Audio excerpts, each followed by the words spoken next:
નમસ્કાર. આજના આઈટીઆઈના ઈ-લર્નિંગ પ્રોગ્રામમાં આપ સૌનું હાર્દિક સ્વાગત છે. મિત્રો, આજે આપણે ઔદ્યોગિક તાલીમ સંસ્થામાં ચાલતા વેલ્ડર ટ્રેડ અંતર્ગત રેઝિસ્ટન્સ વેલ્ડિંગ વિશે તાલીમ સહ માર્ગદર્શન આપીશું. Resistance welding process.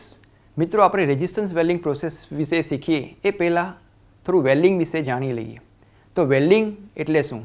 વેલ્ડિંગ એટલે કે બે સમાન અથવા અસમાન ધાતુઓને કોઈ પણ બીજી પૂરક ધાતુ ઉમેરીને કે ઉમેર્યા વગર અથવા તો પ્રેશર આપીને કે પ્રેશર આપ્યા વગર જોડવાની ક્રિયાને આપણે શું કહીશું? Welding. Welding is the heart of industry. એ કહેવું ખોટું નથી. કેમ? કારણ કે નાની પિનથી લઈને મોટા મોટા હેવી મશીનરી બનાવવા માટે વેલ્ડિંગની જરૂર પડે છે. તો મિત્રો, વેલ્ડિંગ ઘણા બધા પ્રકારના આવે છે. પહેલું આર્ક વેલ્ડિંગ, બીજું ગેસ વેલ્ડિંગ, ત્રીજું રેઝિસ્ટન્સ વેલ્ડિંગ. હવે આર્ક વેલ્ડિંગની અંદર એના પેટા પ્રકાર પણ આવે છે. પહેલું SMAW યાની કે શિલ્ડેડ મેટલ આર્ક વેલ્ડિંગ, બીજું SAW યાની કે સબમર્જ આર્ક વેલ્ડિંગ, ત્રીજું MIG વેલ્ડિંગ યાની કે મેટલ ઇનર્ટ ગેસ વેલ્ડિંગ, ચોથું TIG વેલ્ડિંગ યાની કે tungsten inert gas welding, plasma arc welding, electron beam welding. બરાબર, આ થયા આપણા આર્ક વેલ્ડિંગના. હવે જોઈએ ગેસ વેલ્ડિંગના. તો ગેસ વેલ્ડિંગમાં ઓક્સી એસિટિલિન ગેસ વેલ્ડિંગ, બીજું air acetylene gas welding, oxy hydrogen gas welding. તો આ થયા અલગ અલગ પ્રકારના વેલ્ડિંગ. હવે મિત્રો, આપણે આજે રેઝિસ્ટન્સ વેલ્ડિંગ પ્રોસેસ વિશે શીખવાના છીએ. તો મિત્રો, રેઝિસ્ટન્સ વેલ્ડિંગ એ ફ્યુઝન પ્રોસેસ છે કે જેની અંદર કરંટના લીધે બે પ્લેટો વચ્ચે રેઝિસ્ટન્સ પેદા થાય છે અને એના લીધે શું થશે? બંને પ્લેટ ફ્યુઝ થશે. ફ્યુઝ એટલે પીગળશે. ત્યારબાદ એના પર ફોર્સ આપવામાં આવશે, જેના લીધે જે જોઈન્ટ તૈયાર થાય છે તેને આપણે નગેટ કહીશું અને એને આપણે શું કહેવાય છે? રેઝિસ્ટન્સ વેલ્ડિંગ કહી શકાય છે. મિત્રો, રેઝિસ્ટન્સ વેલ્ડિંગની અંદર કોઈપણ પ્રકારનો ફ્લક્સ કે ફિલરનો ઉપયોગ કરવામાં આવતો નથી. હવે મિત્રો, આપણે જોઈએ રેઝિસ્ટન્સ વેલ્ડિંગના પ્રકાર. મિત્રો, રેઝિસ્ટન્સ વેલ્ડિંગના ટોટલ 5 પ્રકાર છે. સ્પોટ વેલ્ડિંગ, બીજું પ્રોજેક્શન વેલ્ડિંગ, ત્રીજું સીમ વેલ્ડિંગ, ચોથું અપસેટ વેલ્ડિંગ, પાંચમું ફ્લેશ બટ વેલ્ડિંગ. હવે કયા સિદ્ધાંત પર રેઝિસ્ટન્સ વેલ્ડિંગ કામ કરે છે તેના વિશે આપણે જોઈએ. તો મિત્રો, રેઝિસ્ટન્સ વેલ્ડિંગ એ સિમ્પલ ફોર્મ્યુલા પર કામ કરે છે. એ ફોર્મ્યુલા છે H = I² RT, જેમાં I એટલે પસાર કરવામાં આવતા કરંટની માત્રા, R એટલે કે વર્કપીસ દ્વારા આપવામાં આવતો અવરોધ અને T એટલે કરંટ પસાર થવા માટેનો સમય. હવે આ સિમ્પલ ફોર્મ્યુલા પર રેઝિસ્ટન્સ વેલ્ડિંગ કામ કરે છે. રેઝિસ્ટન્સ વેલ્ડિંગની વાત કરીએ તો મિત્રો, આજે આપણે ફિગરમાં જોઈ શકીએ છીએ. અહીં આપણે જે AC પાવર સપ્લાયનો ઉપયોગ કરવામાં આવેલો છે. હવે આપણને એમ થાય કે AC પાવર સપ્લાયનો કેમ ઉપયોગ થાય? આપણે DC પાવર સપ્લાયને કેમ પ્રિફર નથી કરતા? કારણ કે AC પાવર સપ્લાય એ એવો સપ્લાય છે કે જે ટ્રાન્સફોર્મરની મદદથી વોલ્ટેજમાં વધારવું હોય તો વધારી શકાય અને કરંટમાં ઘટાડવું હોય તો ઘટાડી શકાય. એના માટે અહીંયા સ્ટેપ ડાઉન ટ્રાન્સફોર્મરનો ઉપયોગ કરવામાં આવેલો છે. મિત્રો, આજે આપણે અહીં જ્યારે AC પાવર સપ્લાયમાંથી જે કરંટ સ્ટેપ ડાઉન ટ્રાન્સફોર્મર થઈને બે ઇલેક્ટ્રોડને મળે છે. આ બે ઇલેક્ટ્રોડ, અહીં જે ઇલેક્ટ્રોડ છે એ મૂવેબલ ઇલેક્ટ્રોડ અને અહીં છે આ ફિક્સ ઇલેક્ટ્રોડ. આ જે ફિક્સ ઇલેક્ટ્રોડ છે એ ફ્રેમ સાથે કનેક્ટેડ છે. ફ્રેમ એટલે કે મશીનની બોડી, અને એની ઉપર આપણી મેટલ શીટ આપેલી છે. ત્યારબાદ એના ઉપર આપણો મૂવેબલ ઇલેક્ટ્રોડ છે જે પ્રેશર મિકેનિઝમ સાથે કનેક્ટેડ છે. પ્રેશર મિકેનિઝમ શું કરે છે? આ મૂવેબલ ઇલેક્ટ્રોડને શીટ તરફ મોશન આપે છે. બરાબર, તો આ ઇલેક્ટ્રોડની વાત કરીએ તો આ જે ઇલેક્ટ્રોડ છે કોપર ધાતુમાંથી બનાવવામાં આવે છે. Copper plus alloy, copper plus alloy. હવે એલોય તરીકે આપણે કઈ ધાતુનો ઉપયોગ કરીએ? એલોય તરીકે ટંગસ્ટન છે, નિકલ છે, ક્રોમિયમ એ ધાતુનો આપણે ઉપયોગ કરી શકીએ. એના લીધે શું થશે કે આ ઇલેક્ટ્રોડની સ્ટ્રેન્થમાં વધારો થશે અને જેના લીધે આપણે પ્રેશર સારી રીતે આપી શકીએ. હવે જે આ ઇલેક્ટ્રોડની વાત કરીએ તો ઇલેક્ટ્રોડની શેપની વાત કરીએ તો ઇલેક્ટ્રોડ 3 શેપમાં આવે છે. એક પોઇન્ટેડ શેપ, ડોમ ટાઈપ અને એક ફ્લેટ ટાઈપ. આ 3 ટાઈપના ઇલેક્ટ્રોડનો આપણે યુઝ કરી શકીએ છીએ. હવે મિત્રો, આ સીટ A છે અને અહીં સીટ B છે. મિત્રો, જ્યારે કરંટ આ સીટ ઉપર જ્યારે ઇલેક્ટ્રોડમાંથી આ કરંટ પસાર થાય છે ત્યારે આ સીટ A અને સીટ B એ કેવી હોય છે, પ્રોપર શેપમાં હોતી નથી, જેના લીધે શું થશે કે આ બે સીટ વચ્ચે શું થશે, ગેપ આવે છે, જેને આપણે પીક્સ એન્ડ વેલીઝ કહેવામાં આવે છે. અને એ ગેપના લીધે શું થશે, ત્યાં રેઝિસ્ટન્સ પેદા થશે અને એ રેઝિસ્ટન્સના લીધે શું થશે, આ બંને સીટ પીગળશે એટલે કે ફ્યુઝ થશે. ત્યારબાદ આ જે પ્રેશર મિકેનિઝમની મદદથી આ જે મૂવેબલ ઇલેક્ટ્રોડ છે એ શું કરશે, એને પ્રેશર આપશે, જેનાથી સીટ એ સીટ બી સાથે કમ્બાઈન થઈ જશે અને ત્યારબાદ એને સોલિડિફાઈ ત્યાં સુધી રહેવા દેવામાં આવશે. એના લીધે જે જોઈન્ટ તૈયાર થાય છે તેને આપણે નગેટ કહેવામાં આવે છે. તો આ રીતે આપણે સ્પોટ વેલ્ડિંગ કરી શકીએ. મિત્રો, અહીં આ જે મશીન છે આપણું સ્પોટ વેલ્ડિંગ મશીન છે, જેના દ્વારા આપણે વેલ્ડિંગ કરી શકીએ. હવે આપણે સ્પોટ વેલ્ડિંગના એડવાન્ટેજીસ વિશે જોઈએ, એના ફાયદા, કે ભાઈ એ મશીનની કિંમત કેવી છે, ઓછી છે. બીજું કે એમાં કુશળ કારીગરની જરૂર રહેતી નથી. ત્રીજું, એમાં વેલ્ડિંગની ઊંચી ઝડપ એટલે કે ઇઝીલી ઝડપથી વેલ્ડિંગ કરી શકાય છે. ત્રીજું, એમાં ઉત્પાદનની નિયમિતતા, કે આપણે ઇઝીલી ફાસ્ટ ઉત્પાદન કરવું હોય એટલે વેલ્ડિંગ ઝડપથી કરવું હોય તો આપણે ઇઝીલી કરી શકીએ છીએ. બરાબર, તો આ થઈ આપણી સ્પોટ વેલ્ડિંગ મશીનના એડવાન્ટેજીસ. હવે આપણે સ્પોટ વેલ્ડિંગની લિમિટેશન એટલે કે સ્પોટ વેલ્ડિંગના ઉપયોગ વિશે જોઈએ. તો સ્ટીલ વેલ્ડિંગ માટે આપણે સ્પોટ વેલ્ડિંગનો ઉપયોગ કરી શકીએ. બીજું, એલ્યુમિનિયમ છે, કોપર છે, સ્ટેનલેસ સ્ટીલ મટીરિયલનું વેલ્ડિંગ કરવું હોય તો પણ આપણે સ્પોટ વેલ્ડિંગનો ઉપયોગ કરી શકીએ છીએ. તેવી રીતે 3 મિલીમીટર જાડાઈ ધરાવતા ભાગોને પણ આપણે વેલ્ડિંગ કરવું હોય સ્પોટ વેલ્ડિંગ મશીનની મદદથી આપણે એ કરી શકીએ છીએ. તો આ થયું મિત્રો સ્પોટ વેલ્ડિંગ. મિત્રો, આ આપણું પ્રોજેક્શન વેલ્ડિંગ મશીન છે. આ પ્રકારનું આપણે પ્રોજેક્શન વેલ્ડિંગ આવી શકે છે. મિત્રો, હવે આપણે પ્રોજેક્શન વેલ્ડિંગ વિશે શીખવાના છે. અહીં પ્રોજેક્શન વેલ્ડિંગનો ડાયાગ્રામ આપેલો છે. એની અંદર આ બે ઇલેક્ટ્રોડ છે, એક મૂવેબલ ઇલેક્ટ્રોડ છે આ, અને આ છે તમારો ફિક્સ ઇલેક્ટ્રોડ. અને આ તમારી વર્કશીટ છે જેની અંદર પ્રોજેક્શન ક્રિએટ કરેલું છે આ. અને આ છે તમારું નગેટ. વેલ્ડિંગ થઈ ગયા બાદ આ જે નગેટના રૂપમાં હોય એને શું કહેવાય, આપણે પ્રોજેક્શન વેલ્ડિંગ થયેલું એમ કહી શકીએ. હવે આપણે જોઈશું પ્રોજેક્શન વેલ્ડિંગ વિશે. તો પ્રોજેક્શન વેલ્ડિંગ એ પણ એક પ્રકારનો રેઝિસ્ટન્સ વેલ્ડિંગનો જ પ્રકાર છે, કે જેની અંદર પ્રોજેક્શનનો મતલબ થાય છે કે એક્સટેન્ડેડ સરફેસ, કે જેમાં બે પ્લેટોનું જ્યારે વેલ્ડિંગ કરવાનું હોય ત્યારે એ બે સીટોની ઉપર આ પ્રોજેક્શન ક્રિએટ કરવું પડે છે. એના માટે પ્લેટ પર એમ્બોઝિંગ કરવું પડે છે, અથવા તો એને ડાય અથવા પંચ હેડની મેથડની મદદથી અથવા તો એમ્બોઝિંગ મેથડની મદદથી આપણે આ પ્રોજેક્શન ક્રિએટ કરવું પડે છે. મિત્રો, આજે એસી પાવર સપ્લાયમાંથી જે કરંટ પસાર થાય છે એ સ્ટેપ ડાઉન ટ્રાન્સફોર્મરમાંથી થઈને ક્યાં જશે, આ બે ઇલેક્ટ્રોડને મળશે. હવે અહીં જે ઇલેક્ટ્રોડ યુઝ થાય છે એ ઇલેક્ટ્રોડની સાઇઝ મોટી હોય છે કમ્પેર ટુ સ્પોટ વેલ્ડિંગ. હવે જ્યારે એસી પાવર સપ્લાયમાંથી કરંટ સ્ટેપ ડાઉન ટ્રાન્સફોર્મરમાંથી થઈને જ્યારે આ ઇલેક્ટ્રોડને મળે છે ત્યારે સીટ 1, આપણી આ જે સીટ 1 છે એમાં જે કરંટ જે વહે છે કરંટ તે સીટ 1માં જશે. ત્યાં અહીં જે એમ્બોઝિંગ કરેલું છે એટલે કે જે પ્રોજેક્શન ક્રિએટ કરેલું છે એના લીધે શું થશે, આ જે એક્સટેન્ડેડ સરફેસ છે એ ગરમ થશે અને એના લીધે શું થશે, ગરમ થશે ત્યારબાદ એના પર આ મૂવેબલ ઇલેક્ટ્રોડની મદદથી એના પર પ્રેશર આપવામાં આવશે અને એ પ્રેશરના લીધે શું થશે, આ બંને સીટ 1 અને સીટ 2 એ બંને એકબીજા સાથે જોડાશે. જોડાઈ ગયા બાદ એને સોલિડિફાઈ થાય ત્યાં સુધી રાહ જોવામાં આવશે.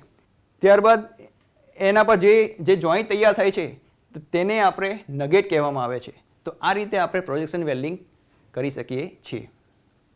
હવે મિત્રો, આપણે પ્રોજેક્શન વેલ્ડિંગના એડવાન્ટેજ વિશે જોઈએ. તો એમાં એક સમયે એકી સાથે એક કરતાં વધારે વેલ્ડ કરી શકીએ છીએ.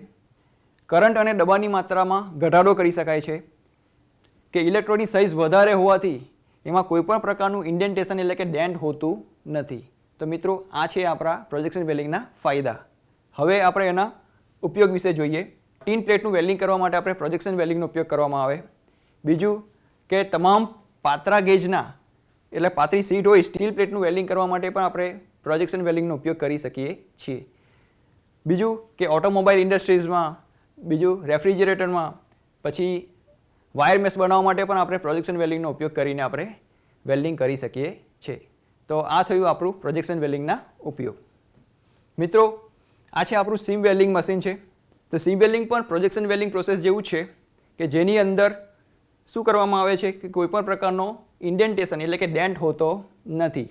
હવે સીમ વેલ્ડિંગની અંદર પહેલાં સીમ એટલે શું એ સમજી લઈએ કે એક લાંબી પ્લેટ હોય એને બેન્ડ કરીને એના બંને છેડા એકબીજાની સામસામે રાખી એના પર વેલ્ડ કરવામાં આવે છે અને એને એક શું કહેવાય છે સીમ કહેવામાં આવે છે. આ રીતે જે કન્ટિન્યુઅસ સીમ થાય એને આપણે સીમ વેલ્ડિંગ કહીશું. હવે સીમ વેલ્ડિંગની અંદર પણ 2 ઇલેક્ટ્રોડનો સમાવેશ કરવામાં આવેલો છે. આ જે ઇલેક્ટ્રોડ જે છે એ રોલર ટાઈપ અથવા તો વ્હીલ ટાઈપના ઇલેક્ટ્રોડ કહી શકાય. હવે આ જે ઇલેક્ટ્રોડ છે એ કોપર ધાતુમાંથી બનેલા હોય છે, કોપર પ્લસ એલોય. અને એલોય કેમ ઉમેરવામાં આવે છે? કારણ કે આ ઇલેક્ટ્રોડની સ્ટ્રેન્થ વધારવા માટે આપણે એલોયનો ઉપયોગ કરવામાં આવે છે. હવે જ્યારે એસી પાવર સપ્લાયમાંથી કરંટ સ્ટેપ ડાઉન ટ્રાન્સફોર્મરમાંથી થઈને જ્યારે આ ઇલેક્ટ્રોડને મળે છે ત્યારે આ S1 સીટ 1 ગરમ થાય છે, ત્યારબાદ સીટ 2 ગરમ થાય છે. અને જ્યારે આ કરંટ પસાર થાય છે ત્યારે શું થશે? આ સીટ 1 જે ફ્યુઝ થાય છે અને ત્યારબાદ એ જે રોલર ટાઈપ ઇલેક્ટ્રોડ જે છે એ શું કરશે? એને પ્રેશર આપશે, જેના લીધે શું થશે? અહીં કન્ટિન્યુઅસ એરટાઇટ સીમ તૈયાર થશે. અને ત્યારબાદ આ જે સ્પ્રે છે વોટર સ્પ્રે એનો મારો ચલાવવામાં આવે છે, જેનાથી તમારું સીમ વેલ પણ ઠંડુ રહે અને તમારી પ્લેટ પણ ઠંડી રહે. તો આ રીતે આપણે સીમ વેલ્ડિંગ કરી શકીએ છીએ. તો ગેસ ટાઇટ લિક્વિડ ટાઇટ આપણે જોઈન્ટ મેળવવો હોય તો સીમ વેલ્ડિંગનો ઉપયોગ કરવામાં આવે છે. બીજું સિંગલ સીમ કે એકથી વધારે સીમ એકસાથે આપણે એમાં લઈ શકાય છે. ફ્યુઅલ ટેકનું વેલ્ડિંગ કરવા માટે પણ આપણે સીમ વેલ્ડિંગનો ઉપયોગ કરવામાં આવે છે. મિત્રો હવે આપણે સીમ વેલ્ડિંગના ઉપયોગ વિશે જોઈએ. તો એ સીમ વેલ્ડિંગની અંદર આપણે લેપ અને બટ બંને પ્રકારના જોઈન્ટ આપણે બનાવી શકીએ છીએ. બીજું કે ફ્યુઅલ ટેન્ક વેલ્ડિંગ માટે પણ આપણે સીમ વેલ્ડિંગનો ઉપયોગ કરીએ છીએ. હવે છે મિત્રો ફ્લેશ બટ વેલ્ડિંગ મશીન. મિત્રો ફ્લેશ વેલ્ડિંગ પણ રેઝિસ્ટન્સ વેલ્ડિંગનો જ એક પ્રકાર છે કે જેની અંદર 2 ક્લેમ્પનો ઉપયોગ કરવામાં આવે છે. હવે ફ્લેશ વેલ્ડિંગની અંદર જ્યારે આ એસી પાવર સપ્લાય આ કરંટ જે છે એ સ્ટેપ ડાઉન ટ્રાન્સફરમાંથી ક્યાં જશે? આ બંને ક્લેમ્પમાં જશે. હવે સ્ટેશનરી ક્લેમ્પ કેવો છે? એ સ્ટેશનરી ક્લેમ્પ એક ફિક્સ પોઝિશનમાં હોય છે, જ્યારે મૂવેબલ ક્લેમ્પ એની એક્સિસના આધારે ફરે છે. હવે આ વેલ્ડિંગ પ્રોસેસમાં જ્યારે કરંટ પસાર થાય છે ત્યારે જે આ મૂવેબલ ક્લેમ્પ શું કરે છે? એ વર્કપીસને બંને છેડાને એકબીજાની નજીક લાવે છે અને એના લીધે શું થશે? અહીં આયોનાઇઝેશન થશે અને એના લીધે શું થશે? આ બંને વર્કપીસના છેડા શું થશે? ફ્યુઝ થશે. અને એના લીધે ત્યારબાદ શું થશે? એના પર અહીં એક્સિયલ ફોર્સ મૂવેબલ ક્લેમ્પની મદદથી આપણે એક્સિયલ ફોર્સ આપવામાં આવશે, જેથી આ બંને વર્કપીસના છેડા એકબીજા સાથે જોડાઈ જશે. અને એ જોડાણને લીધે જ્યારે આ ઉભર વેલ ઊભું થાય છે એના લીધે શું થશે? એ ઉભર વેલને આપણે ગ્રાઇન્ડિંગ વડે અથવા તો મશીનિંગ વડે દૂર કરવામાં આવે છે અને એના લીધે જે જોઈન્ટ તૈયાર થાય છે તેને આપણે શું કહેવાય છે? ફ્લેશિંગ ગ્રીડ કહેવામાં આવે છે અને ફ્લેશિંગ પ્રોસેસ કહેવામાં આવે છે. અને એ ફ્લેશિંગને આપણે ફ્લેશ વેલ કહી શકાય છે. ફ્લેટ બટ વેલ્ડિંગ મશીનની અહીંયા આકૃતિ આપેલી છે. હવે ફ્લેશ બટ વેલ્ડિંગના આપણે ફાયદા વિશે જોઈએ કે એમાં વિવિધ ગલનબિંદુ ધરાવતા અસમાન ધાતુઓને આપણે જોડવું હોય તો જોડી શકાય, એનો ફાયદો છે. બીજું, આ પ્રોસેસ કેવી છે? સસ્તી છે. ત્રીજું, આ પ્રોસેસ ઝડપી છે, ઇઝીલી આપણે ઝડપથી આપણે વેલ્ડિંગ કરી શકીએ. આ થયા આપણા ફ્લેશ બટ વેલ્ડિંગના ફાયદા. હવે છે એના ઉપયોગ કે ભાઈ ફ્લેશ બટ વેલ્ડિંગ આપણે ક્યાં ક્યાં ઉપયોગ કરી શકીએ છીએ? તો પહેલાં તો પ્લેટ છે, બાર છે, સળિયા છે, ટ્યુબ છે વગેરેનું વેલ્ડિંગ કરવું હોય તો આપણે ફ્લેશ બટ વેલ્ડિંગનો ઉપયોગ કરવામાં આવે છે. બરાબર? તો આ થયું આપણું ફ્લેશ બટ વેલ્ડિંગ. આ આપણું અપસેટ બટ વેલ્ડિંગનું મશીન છે. અહીં આ બતાવ્યું છે 8 પ્રકારનું આપણું અપસેટ બટ વેલ્ડિંગ મશીન આવે છે. હવે આવે છે અપસેટ વેલ્ડિંગ. મિત્રો અપસેટ વેલ્ડિંગને આપણે બટ વેલ્ડિંગ પણ કહી શકીએ છીએ. અપસેટ વેલ્ડિંગની અંદર રેઝિસ્ટન્સ પેદા કરીને વેલ્ડિંગ કરી શકાય છે.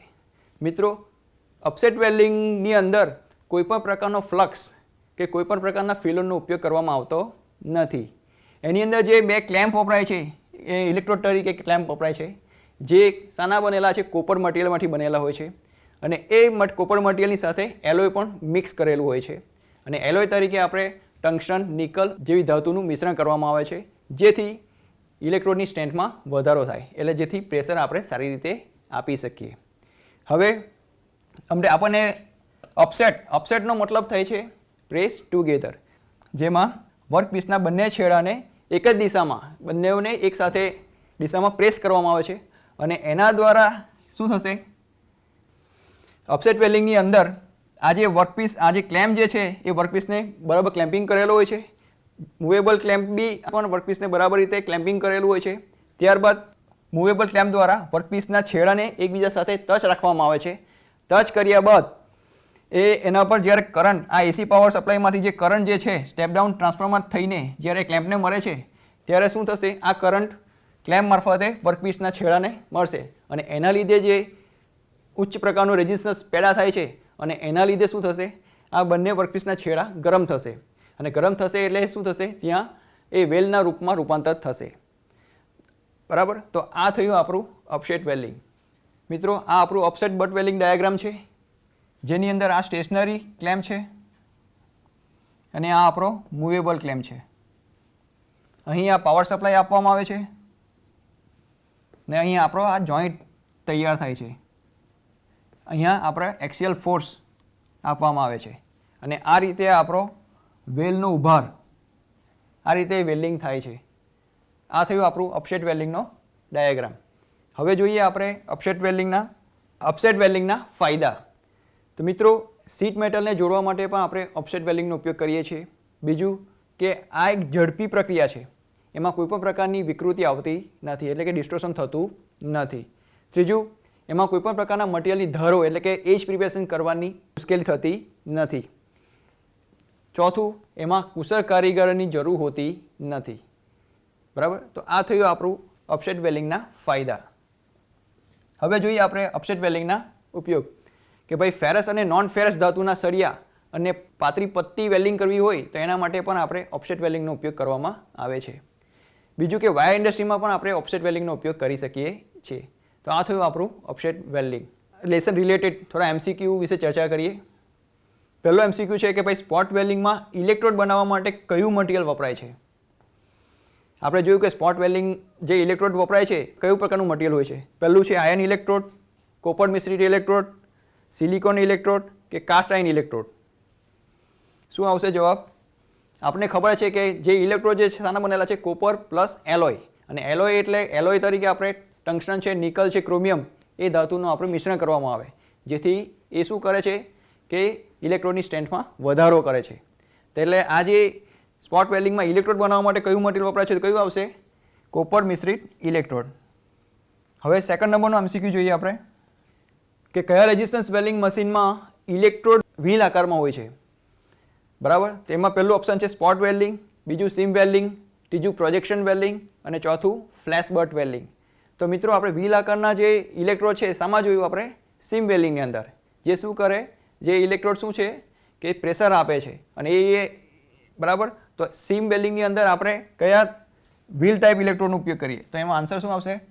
સીમ વેલ્ડિંગ. ત્રીજો એમસીક્યુ છે આપણો, કે કઈ વેલ્ડિંગ પ્રોસેસની અસરથી વેલ જોઈન્ટ પર ઉચ્ચ પ્રેશર આવે છે જેથી સપ્લાય કટ થઈ જાય છે. તો મિત્રો, એની અંદર બી 4 ઓપ્શન છે. પહેલો ઓપ્શન છે ફ્લેશ બટ વેલ્ડિંગ, બીજું છે ફ્યુઝન વેલ્ડિંગ, ત્રીજું થર્મિટ વેલ્ડિંગ અને ચોથું સ્પોટ વેલ્ડિંગ. ફ્લેશ બટ વેલ્ડિંગની અંદર શું થશે કે ઉચ્ચ પ્રેશરના લીધે એ સપ્લાય કટ થઈ જશે. ચોથો સવાલ, કે કઈ રેઝિસ્ટન્સ વેલ્ડિંગ પ્રોસેસ વેલ જોઈન્ટ પર ઉભાર ઉત્પન્ન કરે છે. આપણે જોયું તો પહેલું છે ફ્લેશ બટ વેલ્ડિંગ, બીજું સ્પોટ વેલ્ડિંગ, ત્રીજું સીમ વેલ્ડિંગ, ચોથું પ્રોજેક્શન વેલ્ડિંગ. તો જ્યાં ઉભાર ઉત્પન્ન થાય છે તેને કયું કહેવાય છે? Flash but welding. મિત્રો, અહીં આપણા આ લેસન રિલેટેડ જે એમસીક્યુ છે અહીંયા પૂરા થાય છે. આજે આપણે રેઝિસ્ટન્સ વેલ્ડિંગ વિશે શીખ્યા. રેઝિસ્ટન્સના પ્રકાર, એના પાવર સોર્સ, એના એડવાન્ટેજીસ એન્ડ લિમિટેશન્સ, એના પેરામીટર્સ. તો મિત્રો, આજે આપણે ઔદ્યોગિક તાલીમ સંસ્થા દ્વારા ચાલતા વેલ્ડર ટ્રેડ અંતર્ગત રેઝિસ્ટન્સ વેલ્ડિંગ વિશે સંપૂર્ણ માર્ગદર્શન મળ્યું. આભાર.